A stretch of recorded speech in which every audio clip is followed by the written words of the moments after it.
ప్రభుత్వాలు మారినా వ్యవస్థలో మార్పు రాలేదు అనడానికి ఈ బ్రిడ్జి ఒక పెద్ద ఉదాహరణ అంటున్న జనం. గత ప్రభుత్వ హయాం నుండి ఈ కూటమి ప్రభుత్వ హయాం వరకు కూడా ఈ బ్రిడ్జి మీద మొక్కలు పెరిగిపోయి వాటి వల్ల బ్రిడ్జి జీవితకాలం తగ్గిపోతుందని తెలిసినా అధికారులు స్పందించని వైనం.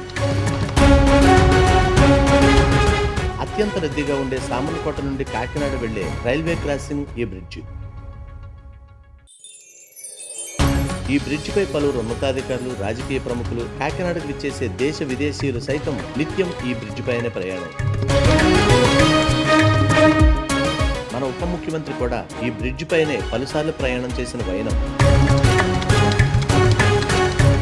ఇదే నియోజకవర్గంలో ముఖ్యమంత్రి గత నెలలో స్వచ్ఛ ఆంధ్ర కార్యక్రమం కూడా నిర్వహించారు.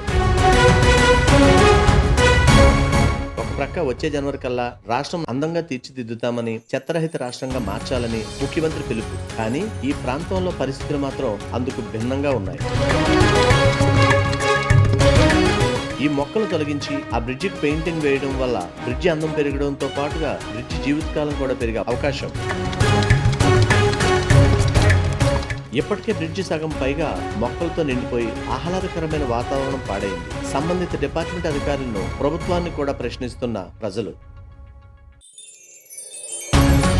ఇప్పటికైనా ఈ ప్రాంత రాజకీయ నాయకులు, ఉన్నతాధికారులు స్పందించి మొక్కలను తొలగించి పెయింటింగ్ వేయించాలంటున్న స్థానికులు.